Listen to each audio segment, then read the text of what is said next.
by my precious Lord on the cross of Calvary. I got a Bible All right. to read and an old... Hello, ladies and gentlemen. Welcome to the Flat Earth News. All right, today my guest is Carla from Portugal. Say hello, Carla. Hello. Okay. Hi, Jimmy. And How are you? I'm doing fine. Thank you very much. How are you? I'm fine, thanks. Okay, great. Carla, first I want to talk a little bit about the Rosetta Comet mission. You've heard about this, haven't you? Yes, I've heard about it. Okay, they're supposed to it's the International Space Association or whoever it is, ESA, Mm-hmm. the the brother of NASA. Uh-huh. And they've flown some space machine, and this flying machine, they've flown it up into heaven, and they've landed on a rock. You believe that? Uh, Not Neither, much. yeah, neither do I. Okay, so let's go take a look at the ESA website. It's an Mm-hmm. international website. I don't know what that means. Welcome to a comet, right? Mm-hmm. You see these images? Okay. Yes, I see. Okay. So, you see that rock right there? Mm-hmm. I've got one that looks just like that in my backyard. I'm not kidding. I'm not kidding. I mean, I could take a picture of that thing and I could post it on the internet and say I was on that rock too. Uh-huh. Yeah, I could probably take a picture of me standing on it. Okay, Mm-hmm. now it's this unbelievable. All right, every single photo that these guys show, how would we know, really? How would we know that they are where they are, right? And here's the NASA website. It's a big deal, right? I mean, apparently they've sent this flying machine up, and I'm not even going to try to pronounce the name of it. Okay, it's probably real simple. They've I, they've flown this machine up on this rock that I had the numbers earlier. It's it's I don't know how far away it is. How far away is that thing? They're not even going to tell us, are they? I don't think so. Oh, okay. Here we go. All right.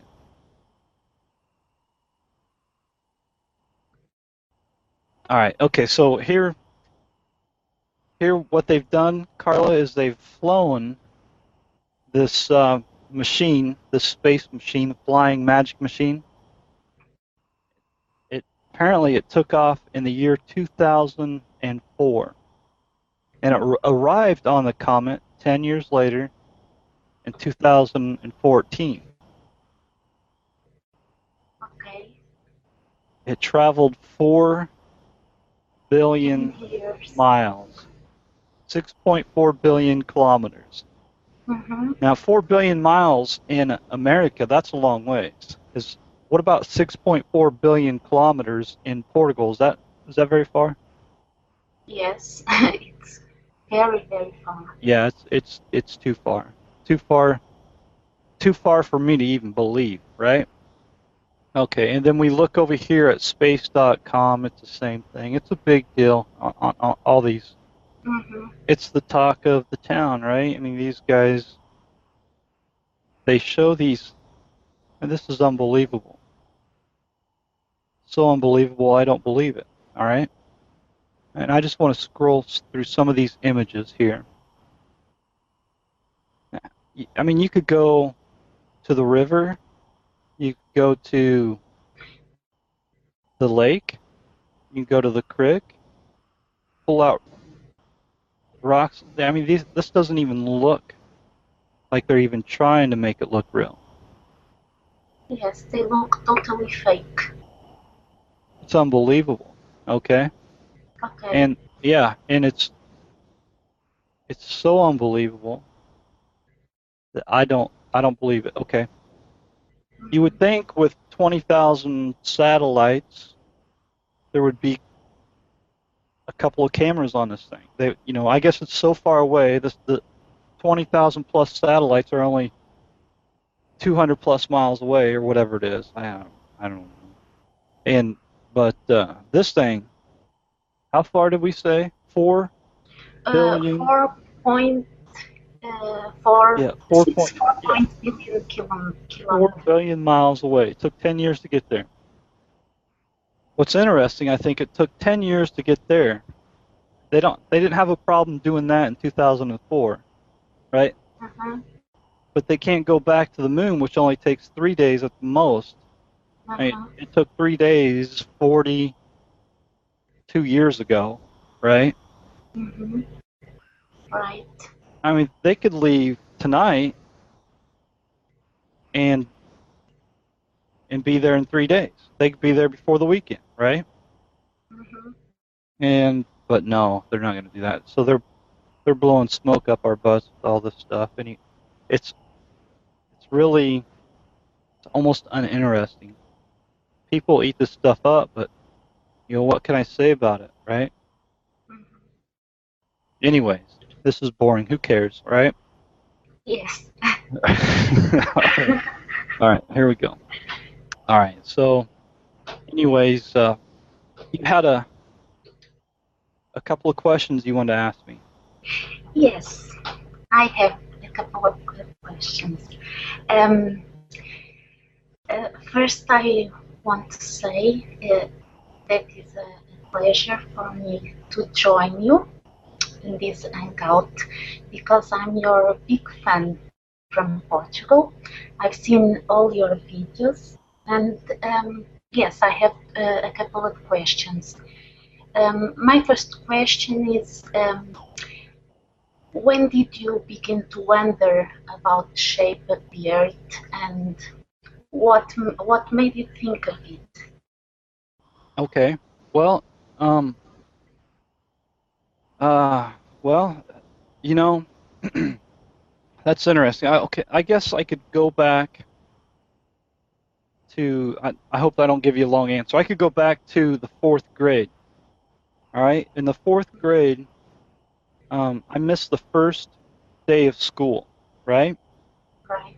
And you know, I had just like a year before moved to a small town, and man, I had the greatest summer, right? I met a bunch of new friends and played outside, played all kinds of, like football and baseball and all kinds of stuff outside. Had the greatest summer.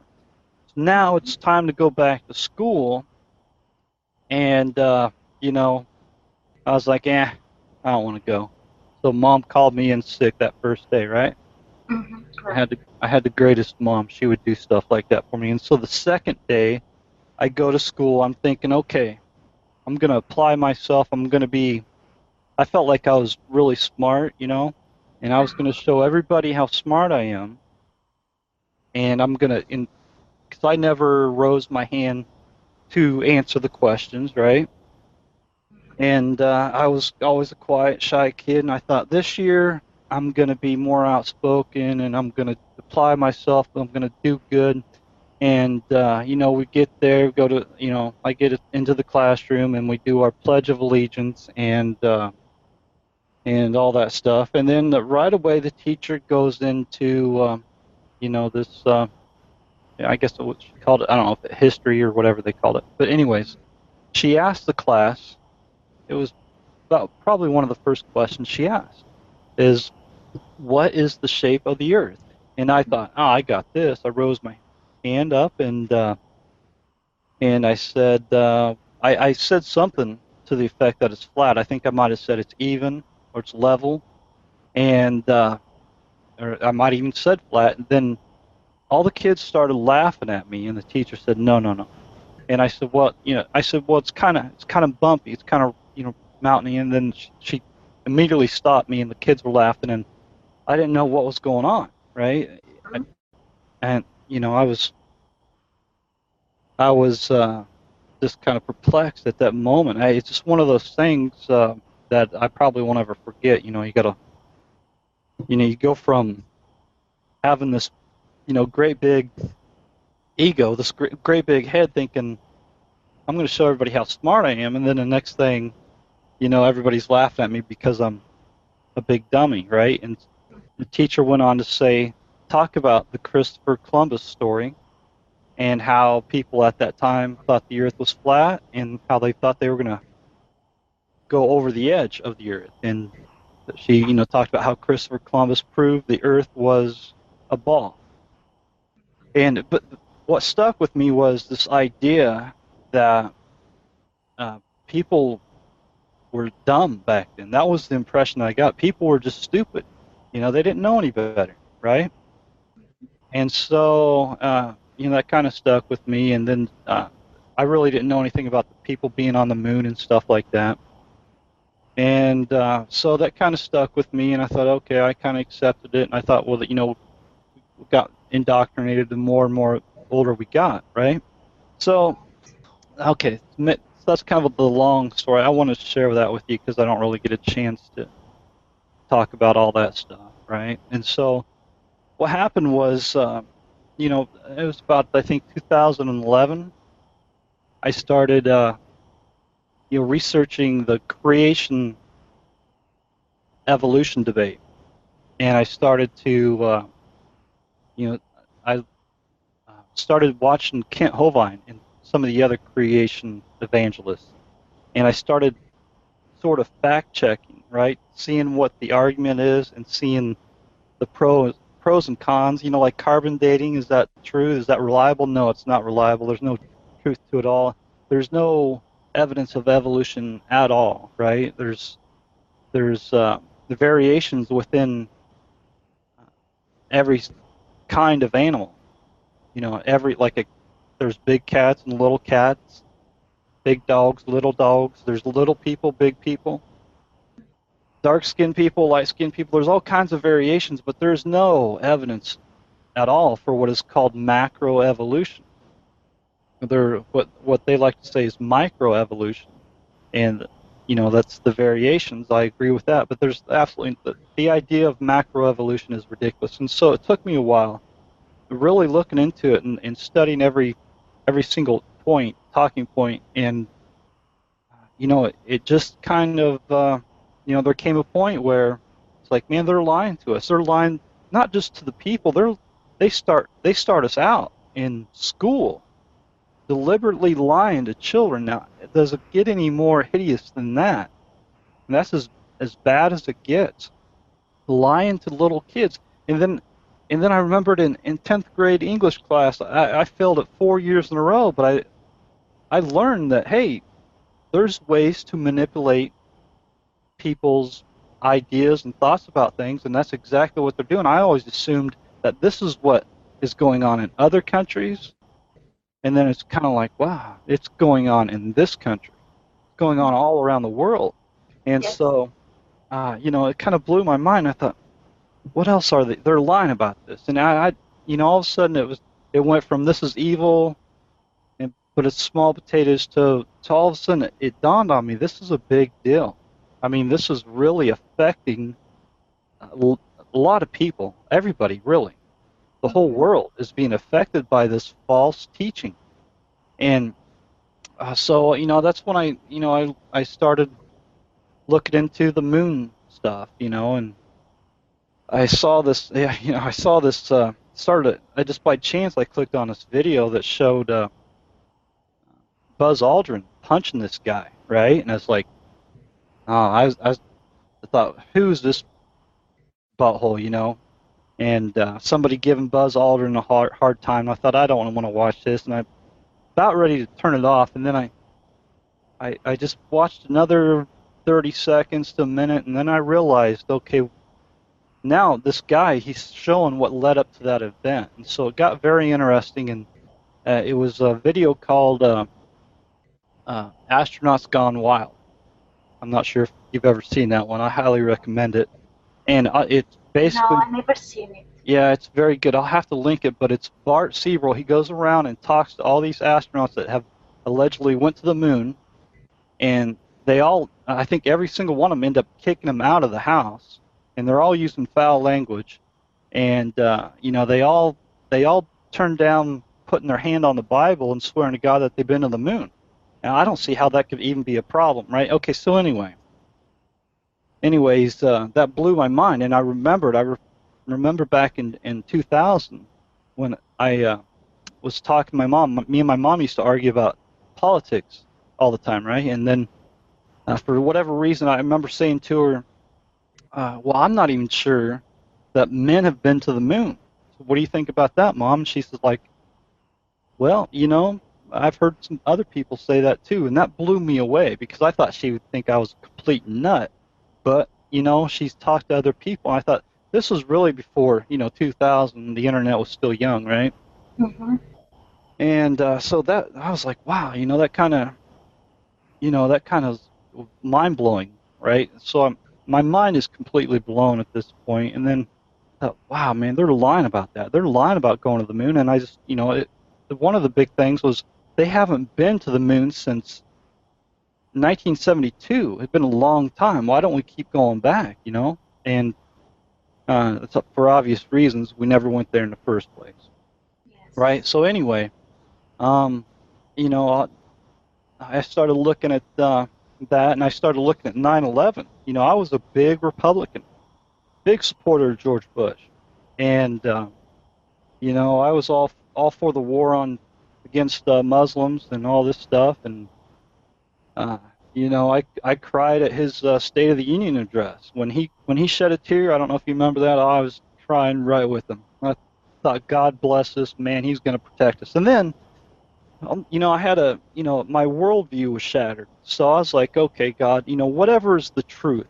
I just want to know what the truth is. I don't care. If I go ahead, I knew at this point, if I went out and told people I don't think we ever went to the moon, they'd all think I was nuts, right? And, you just telling people that evolution isn't true, they call you nuts, right? And so I thought, all right, I'll look into the 9/11 thing because I had been hearing protests against that for quite a while, and I just sort of ignored it. Well, Building 7 really got me. Okay, Building 7 doesn't make any sense at all.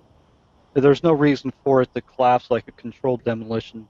Shouldn't even collapse in the first place, let alone straight down on top of its own footprint. Okay, so they're lying about that.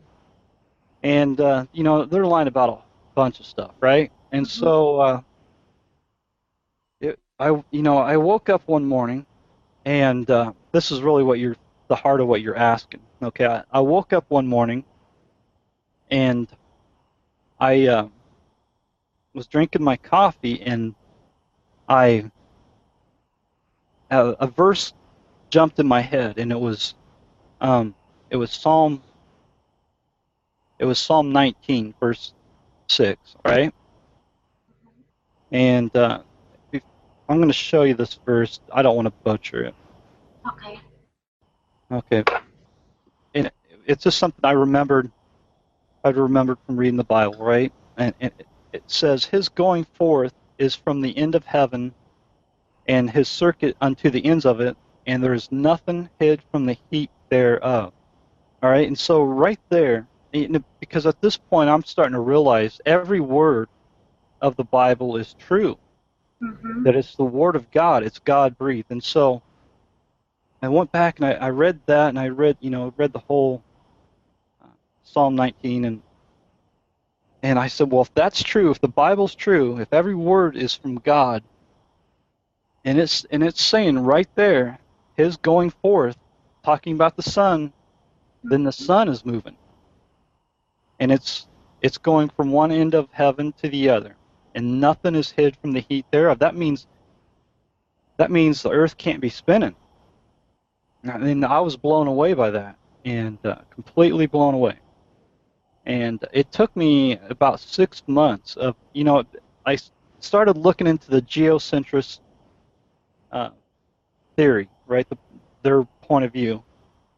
And I thought it was very interesting, but I wanted to, establish a foundation, right?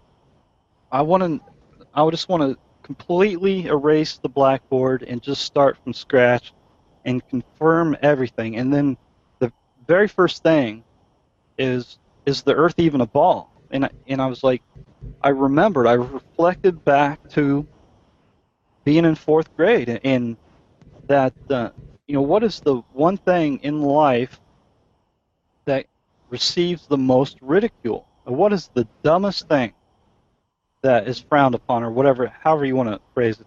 And that is believing the Earth is flat. I mean, that if you want to call somebody dumb, call them a flat Earth believer or whatever. And that's what I always had. That's always what I had in the back of my mind. I thought, well, wait a second. What better way to stifle thought in that area than to ridicule it, right? I mean, that's the same thing that they do with Christians in the Bible. They ridicule the Bible. They ridicule Christians. They ridicule the truth, and then it guilts people into not even looking into it.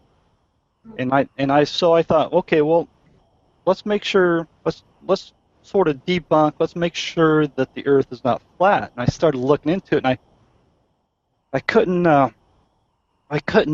debunk it. But there was no information on the internet at all about this, right? Right. And one guy that I found was Matt Boylan from the NASA channel. And I thought, man, that guy's got some interesting points, but one thing that bothered me about him is he's not quoting from the Bible. He doesn't, profess his faith in Jesus Christ. And so that part of it bothered me, because there was nobody out there giving that point of view that I could find, right? But I loved Matt Boylan and the points that he would present, and the humor. You got to have humor. Something I wish I had. You got to have whenever you try to deliver a message, you want to have a sense of humor, and that's critical, I think. And he does a great job with all that stuff. Anyway, so it, like I said, it was about a 6-month process, and I started going through point by point, looking through all the Bible verses that supported the flat Earth model, and trying to find Bible verses that supported a ball Earth model, right? And I could go on forever. I could talk to you another 3 hours about all these different points. But basically that's how it kind of all started for me. I finally came to a point where, what? I think this is true. I think the Earth is flat, and I need to get all this information out there. And so that's kind of what started me on the journey, right? So I started putting together these videos, going over the particular points that people, there's a video that the 10 reasons why we know the Earth is round, right? And you go through every single one of those points, and they're all phony. Not one of them sticks. The only most compelling point that they make is with the lunar eclipse. What's causing the lunar eclipse? And then you go to NASA, and all NASA shows for demonstration is a cartoon, right? Right. So I did my demonstration. I tried to demonstrate this, and I was using pool balls, and just using a regular pool ball, it completely blocks the light. But if I used a glass ball, it caused the cue ball to turn red. It's just like the lunar eclipse. So I would just like to see a real live demonstration of how the Earth could be causing the lunar eclipse. And I still wouldn't be satisfied at that point. But the fact that they never even try to give us a real demonstration should be concerning, I think. Yes, I agree. Okay, so anyway, I'll just cut. That's probably a real long answer, but I'll leave it right there. Mm-hmm. Okay. You got any other? Did you have another question, or? Yes, I have another question. Okay. My second question is, if the Earth is not a ball, can you tell me what shape it is? Okay. Yeah. What shape is the Earth? Well, Yes.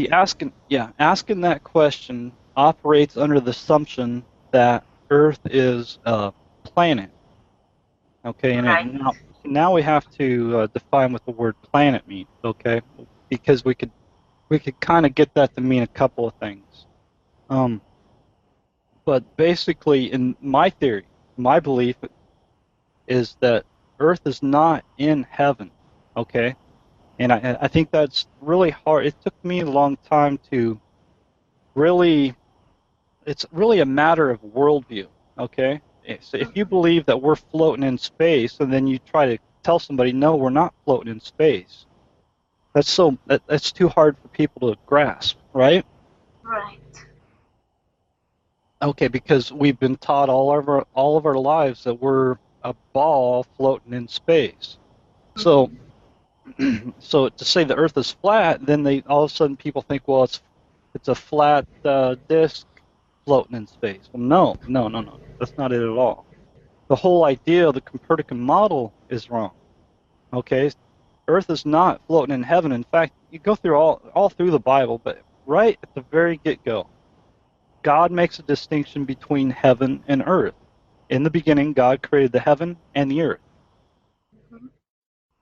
Okay, and the earth was without form and void, and darkness was upon the face of the deep, and the Spirit of God moved upon the face of the waters. Okay, and God said, "Let there be light," and there was light. Okay, so on and on you go. Read throughout the whole Bible, and not one single time is earth being even suggested as being in heaven.